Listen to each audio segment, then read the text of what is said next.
Og velkommen ombord. Det bedste sted, man kan være i, når solen skinner her i København. Første efterårsdag. Jeg skal lige have at vide, er der nogen, der meget gerne vil have, at jeg speaker på dansk, ellers så tager jeg hele turen på engelsk og får lidt flere detaljer. I skal række fingrene op. Der er en herovre. Der. Okay, first of all, I have to inform you that we are separate from the inside. Not allowed to smoke on board. You have a line up here. Cross it when we sail and light jackets under the seats here. Og på den her tur skal vi sejle under en forbandet masse lavebro, og hver eneste gang vi sejler under en bro, skal vi blive siddende, og man skal for guds skyld ikke se, at man kan få fat i broen fra indersiden her. Det er ikke tilladt at ryge ombord, og der er redningsveste under sæderne. Til sidst en god linje op her, der ikke skal krydses, når vi sejler. And we are really lucky today because we had Captain Torsten sailing the boat. He sailed the 7 seas, and that's a true story. Sunny side of Nyhavn, sailing on the canal of Nyhavn here.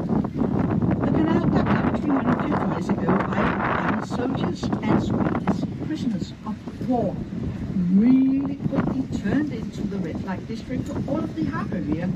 And sailors came here, sailing up to China and back and the skyline. Largest and most expensive penthouse apartment up here went for about 10 million euros. You have to have really deep pockets to find something there. Og den dyreste lejlighed herovre i huset på Papirøen, den største penthouse-lejlighed, den blev solgt for omkring 75 millioner kroner. Det skal virkelig være behov for at gå over. Looks like the top run. Bring them back when you have forgotten to buy a present for them, waiting for you back home. Og de minder om de her Toblerone chokoladebar, man kan købe. And 23 lays in front of the Opera building and both the park and the Opera House donated to Copenhagen by A.P. Møller Foundation, owned by Maersk Container Shipping Lines, second largest shipping line company in the world. Herovre har vi Operaparken. Og lige, der ligger lige foran Operahuset, både Operaparken og Operahuset i København, A.P. Møllerfonden, der ejes af Mærsk-rederiet. De har i den grad byggelommer. Beautiful restaurant, housed in here, sits on top of the og restauranten herinde i Operaparken, den er bygget over på parkeringshuset. There are trees, flowers and plants you can do, but if you're a bit lazy like me, there's a lift inside you can take. Amagerforbrænding herovre, den er langt mere bare en forbrændingsanstalt. Der er en klatrevæg på ydersiden 85 meter op, men hvis man bedre kan lide at stå på ski, så er der også en skunstig skibakke hele vejen ned. Så er der også en trekking, en vandresti hele vejen op med træer og planter. Og hvis man er herovre, stegsbygning og kran på top, og man kan også gå over på Brigaderiets havn. About Pederstrand, the frigate over here, best known in Denmark because by accident in 1984, the captain launched. Luckily for everybody, it was winter. More luckily, it was a summer house area. But we have been told that one of the three, named after famous Danish actor, he fathered 18 children with just one wife. He was a hero, but in my opinion, his wife who mothered 18 children, she was a true hero in that family. Og Pederskram herovre er opkaldt efter en berømt dansk admiral, og han blev far til 18 børn med den samme kone. Men jeg synes faktisk, at den ene kone, som har leveret de 18 børn, hun var en uden. Men fordi vi lever i moderne tider, fordi det er aftalt, så står solen først op i 8 hver eneste dag over solnedgang i naturen. Large area over here. That used to house the largest working site in all of Denmark. That being Portmaster and Wales Shipyard. Og I skal kigge på den kran, der står derinde på hjørnet. Det er derfra, man kan lave bungee jump. When it opened, the owner said, if you are to jump up on the shore in front of us, we have the most photographed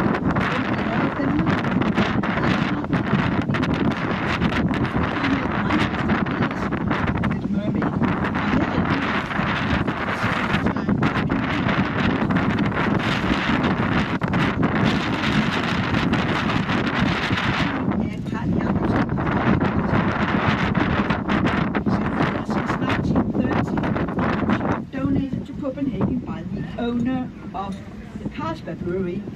On his old days, he fell in love with the ballerina dancing the part of the Little Mermaid at the Royal Opera. Og Carl Jacobsen på sin gamle dag, så forelskede han sig hovedpuls i den balletdansering, der havde danset partiet Den Lille Havfrue inde på Det Kongelige Ballet. He engaged with the sculpture and hoped for the ballerinas to set model for that exact figure. But back then, nobody wanted to show off any skin, so she refused. So the artist, Edvard Eriksen, said to his own wife, you have to be the model. And she did that.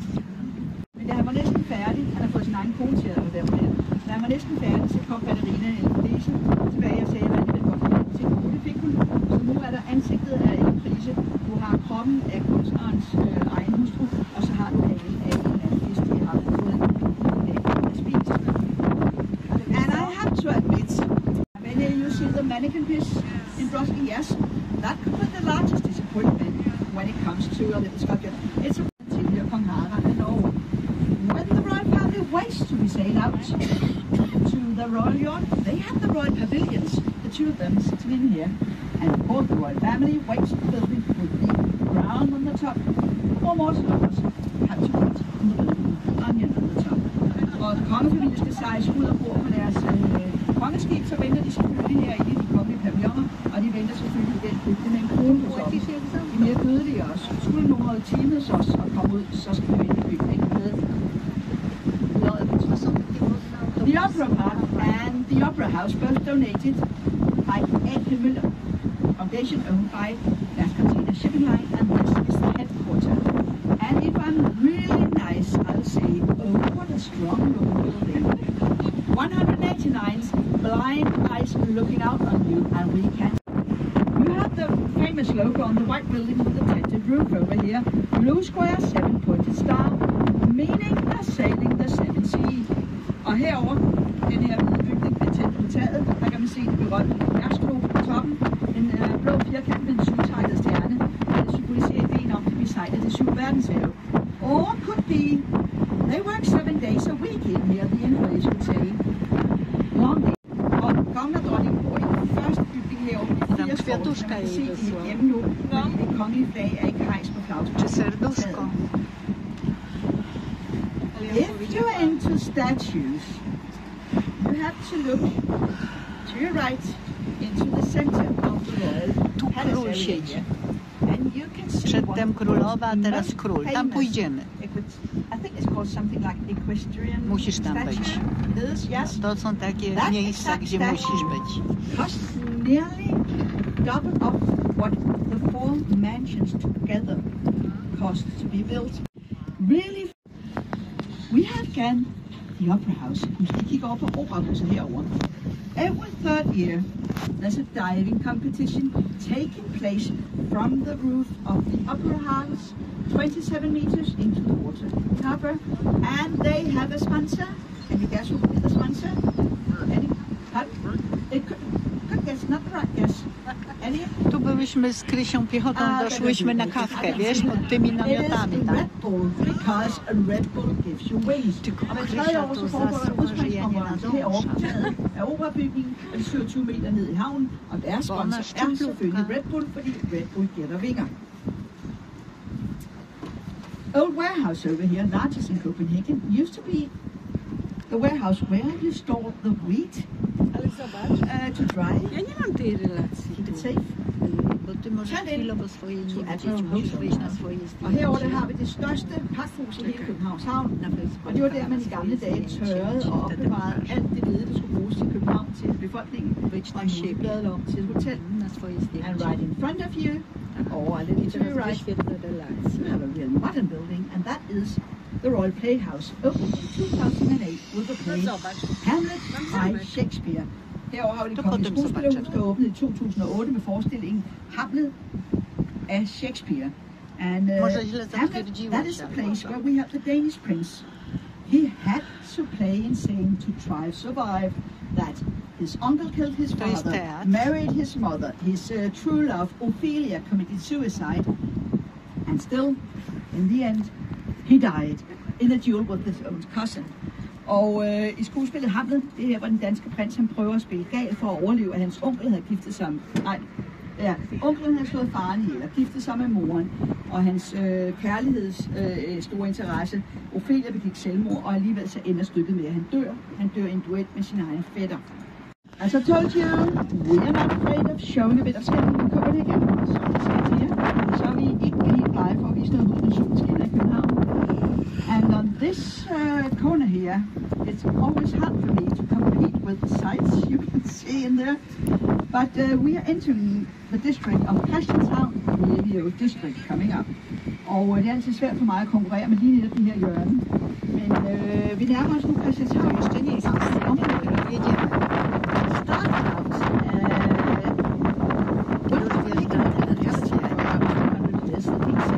How can we protect the inner city from the enemies coming from the sea and being the Swedes? Christianshavn blev etableret som både en handelskanal og også et fæstningsværk. Used to be a swamp and little islets. And then time went on architecture. It started out in 1618. Og Christianshavn til at beskytte inderbyen mod fjenden. Og man startede med, inspireret af hollandsk arkitektur og ingeniørarbejde Głowa i 1600. na wszelki wypadek. And we are entering a silent zone now, so you have to rest your ears for about 10 to 12 Cholera, nie minutes. pojechaliśmy. Og nu slipper folk lidt til mig til 12 Nie minutter. pojechaliśmy w tamtym kierunku, już wracamy.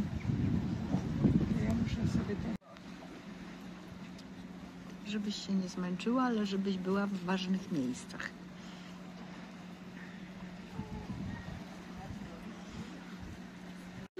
Hvor Frelserkirken kommer herover til venstre. To jest ten kościół. This exact tree Na wchodzeniu pewnie.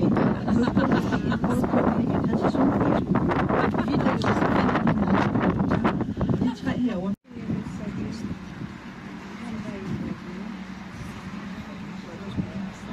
To nie jest tramwaj wodny, to jest łódeczka turystyczna. Tramwaj wodny to jest to, co tam ci pokazywałam, takie obudowane. To tam mało widać, nie? Uważaj, tu głowę chowaj. Teraz trzeba zmienić głowę. Głosujemy pod mostem. Ile możemy opiekuniować?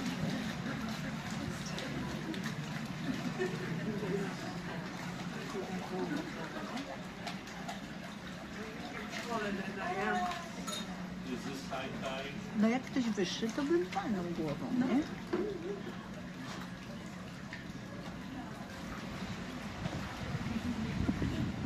Jesteśmy na miejscu.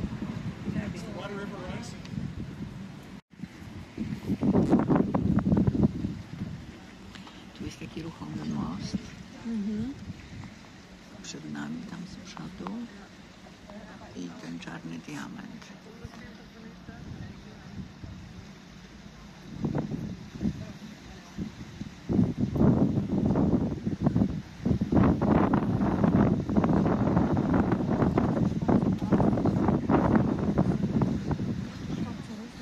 Chyba jakieś apartamentowce, nie?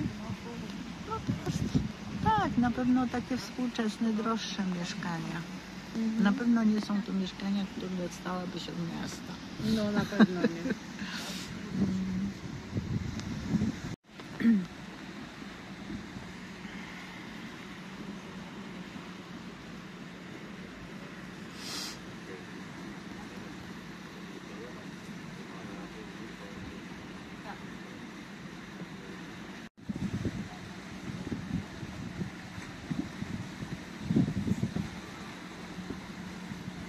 Circle Bridge.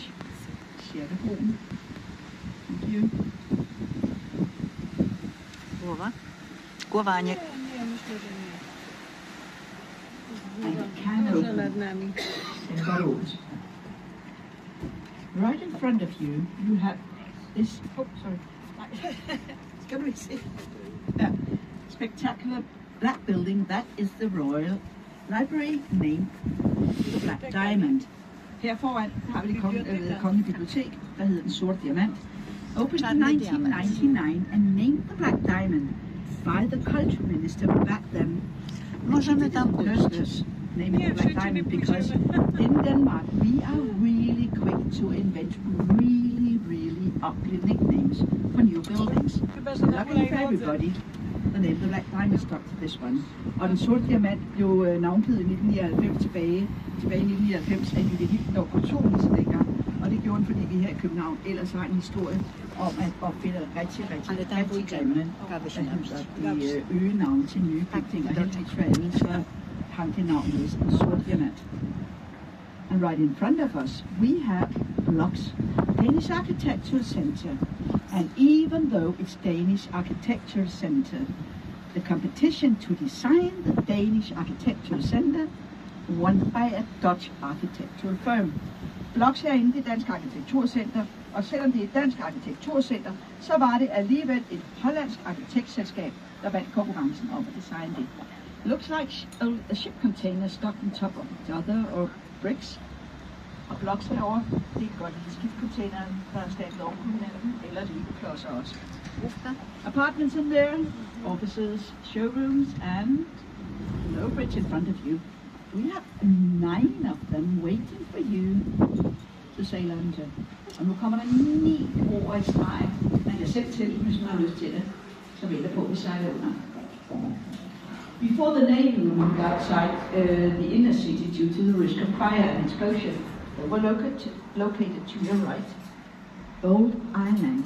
Og før flåden blev flyttet ud på Holmen, fordi det var for farligt at have liggende herinde i inderbyen, that is the Royal Brewhouse. 400 years ago, you couldn't drink the water. In Copenhagen, we didn't have a sewer system, kind of polluted. So everything is soldier and navy. And we have been told, I know, in the British fleet, they were granted rum each day in Denmark like beer. Og i den engelske flåde, der fik de udleveret rom hver dag. Vi var pæne, vi fik lyset. Bridge your hat, mind your hats, pas på, tak. And the area coming up to your right, that is Slotsholmen, the palace area. Og området herovre til højre, det er Slotsholmen. Det er der, hvor der har været bygget gennem tiderne 5 forskellige borge og slotte. 5 different palaces have been built in here. And this is the remain of the first out of 3 palaces named Christiansborg. Og det runde bygning herovre, det er det første, eller det der er tilbage af det første Christiansborg, der er brændt ned. Der har været bygget 3 forskellige Christiansborg. Houses the royal stables. In the heydays, up to 250 horses at a time worked for the king. And please sit down, everybody. Thank you. In the back as well. Thank you. Nowadays we have 12 white horses working for the royal family. I gamle dage var der op til 250 heste, der arbejdede for kongefamilien. Nu om dagen så har vi 12 nøje udvalgte hvide heste, der gør det samme arbejde. And the next bridge is by far the hardest to sail through. So I have to ask you to take every single body part inside the boat. Elbows in the back, please. Elbows inside the boat. Albuerne, alle kropsdele indenfor. Sir, elbows inside. Yes, thank you. Alle kropsdele skal være indenfor nu for reglingen, fordi det er den båd, den smalleste bro, vi skal sejle igennem. Og hvis man har ansvaret for mindre børn, så skal man specielt holde øje med deres fingre og hænder, at de ikke hænger ud over. Thank you. Tak. And the captain has told me there should be ancient cave paintings in here, and amongst them ancient fertility symbols. Og vi har fået at vide, at der skulle være hulemalerier herinde, man kunne kigge efter. Blandt andet til og frugtbarhedssymboler. I haven't had the time myself to look for any of it. You can do the work for me. Jeg har ikke selv haft tid til at se, hvad der var herinde. Jeg skal altid nøje med, om alle har alle kropsdele og hoveddele indenfor. And already now I'm going to ask the one of you sitting in the outermost seat in the back, left and right, to perhaps move into the center of the boat. Po prawej masz ten Christiansborg, co chciałaś, zrób zdjęcie, mówiłaś. Turn right now. Nie, tutaj jest ten parlament. Jesteśmy tu, gdzie byliśmy z Krzyśkiem. Mind your heads in the back.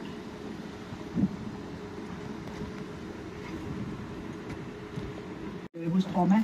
Den kunne ikke være længere, båden kunne ikke være bredere, så vi overhovedet ikke kom igennem. And that exact bridge defined the size of the boat we're sailing. As you saw, couldn't be longer, couldn't be wider. And over here, again, the remains of the first palace named Christiansborg, laying in front of that behind the newest palace named Christiansborg, housing the Danish parliament. Og herover der ligger lidt der tilbage det første Christiansborg, det ligger foran, eller bag ved det nuværende Christiansborg, hvor det ligger og det danske folketing. Vi er going to get better cultural opportunities later on. Vi skal nok forbedre muligheder. But instead, you can look at the right, the yellow building over here, and that's a museum, and it's also a mausoleum, and for just one artist. And this kind of retro glass space over here, we have a green man on a green horse with a green helmet.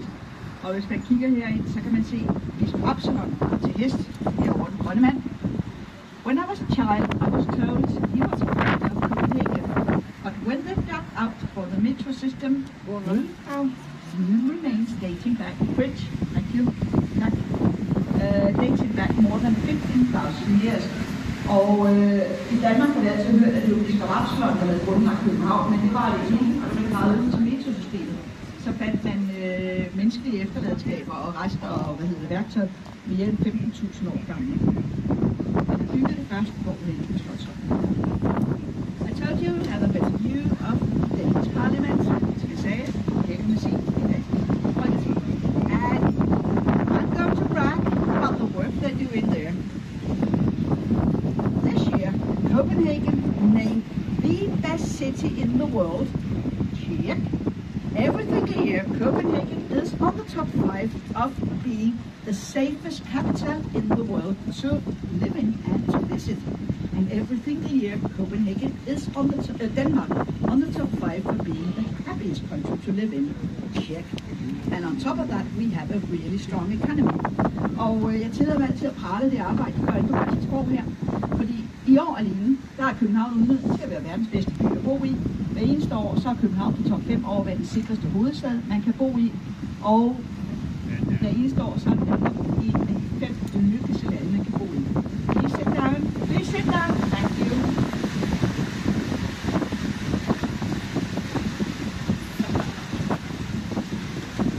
No hidden trees on this road. If you look to your right, left, you'll see the Navy's church, Holmens Kirke. Started out as being anchor smithy for the Navy, and you can still see metal rings and metal wires where the smaller boats sail out with material for the smithy and to pick up the anchors so it could sail out to the larger wood ships or outside Copenhagen. Herovre til venstre, der har vi Holmens Kirke, og Holmens remains of the boat stopped to change for 100 years. The boat burned down 2 years ago. Og herinde bag ved hvidtækken, der ligger resterne af børsen, der var brændt ned for 2 år siden på Dronning Margrethes fødselsdag. Mind your heads. Thank you. That's the one attack.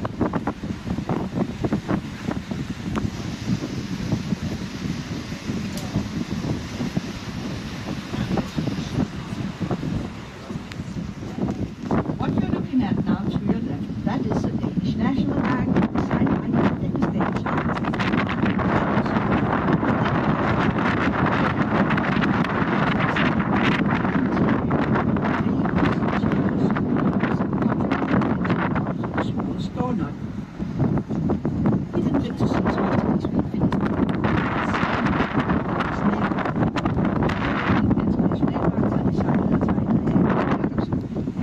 ikke kun selve bygningen, men også alt interiøret.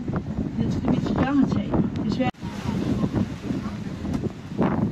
Right in front of you, you have the most beautiful warehouses coming up, and you have to notice the large difference between the beautiful front side over here, and then remember that when you say bye, it's a really dull back side.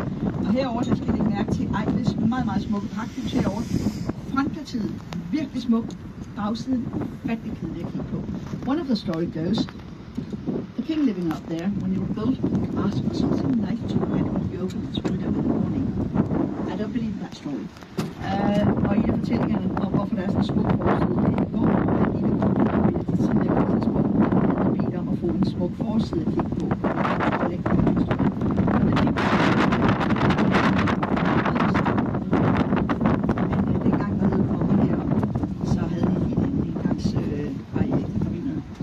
Green Art Deco building in front of you to the left. At one time it was ferry terminal for the flying boats that brought them over to Copenhagen and Malmö in Sweden. Og den grønne bygning, der kommer herover, på et tidspunkt, så var det færgeterminalen for flyvebådene. So it's in Sweden,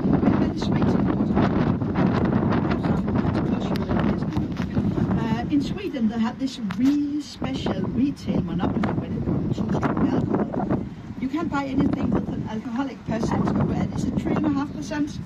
Yes. If you want to buy anything stronger than that, you have to go to special stores named Systembolaget. Og i Sverige har de helt specielle monopol, hvis man skal købe noget med en stærk. Men svenskerne, fordi de havde det specielle system, de tog til København for at købe billig spiritus. Tam takie są stoiska, jak się z tego mostu schodzi, takie tam usiądziesz, napijesz się piwa, zjesz coś, ale co dawniej było, co w tym budynku, bo tam te też są gastronomiczne. Takie reportaże, jakby to powiedzieć. Kiedyś było, ja nie rozumiem co ona mówi. Trzeba by zajrzeć na mapę i wiesz, wejść na ten budynek i poczytać potem o nim, nie? Especially when it comes to sport, but all in all, we always worked the same when it comes to the European til færgen. Og for 2 uger siden, der lærte jeg, at i Malmø, så har de en tilsvarende udtalelse, der hedder: hold Malmø ren, følg en dansker til toget. Og vi har jo det her hadkærlighedsforhold til svenskerne, og specielt når det gælder fodbold eller håndbold for den sags skyld. And as you can see, we are now returning to our starting point, being the canal of Nyhavn.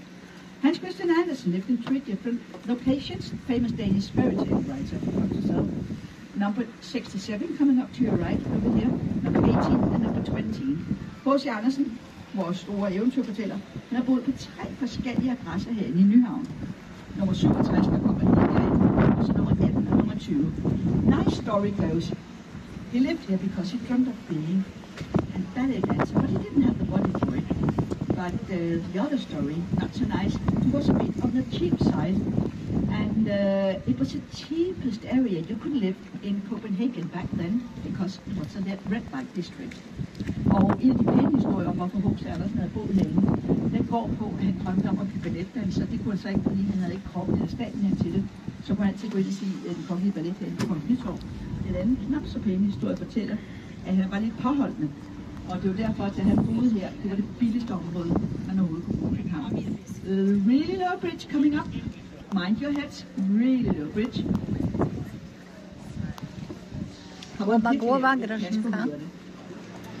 And this is the second last time you have to remain seated.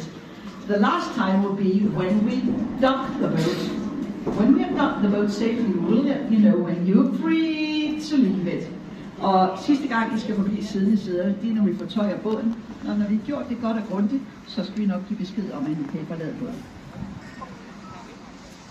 And we have one last site for you. And it's not on the sunny side of the most photographed area in all of Copenhagen. It's on the shady side over here. And you have to look for the perhaps narrowest house in all of Copenhagen. The Pencil House. Og som en sidste ting, vi lige kan kigge på her, det er ikke noget over på solskinsiden, det der vi er vant til at fotografere. Vi skal kigge over til venstre side, hvor man kan se Blyantshuset, det måske smalleste hus i hele København. Belongs to a family with children. And it's a white house hiding between 2 other white houses. Og det er et meget smalt hus, der tilhører en familie med børn, og det kan man godt se. Det er et hvidt hus, der gemmer sig inde blandt 2 andre hvide huse. Pencil House, Blyantshuset. And it is of course over here, should any of you have missed it. Number 4, you can see the signs of the children. Det er nummer 4 derovre. Man kan tydeligt se, at der lever børn derinde.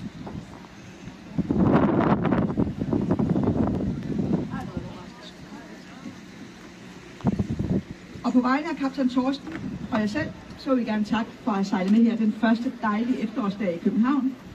On behalf of Captain Torsten and myself, Lise, want to thank you for spending an hour with us on the best place to be when the sun's out in Copenhagen.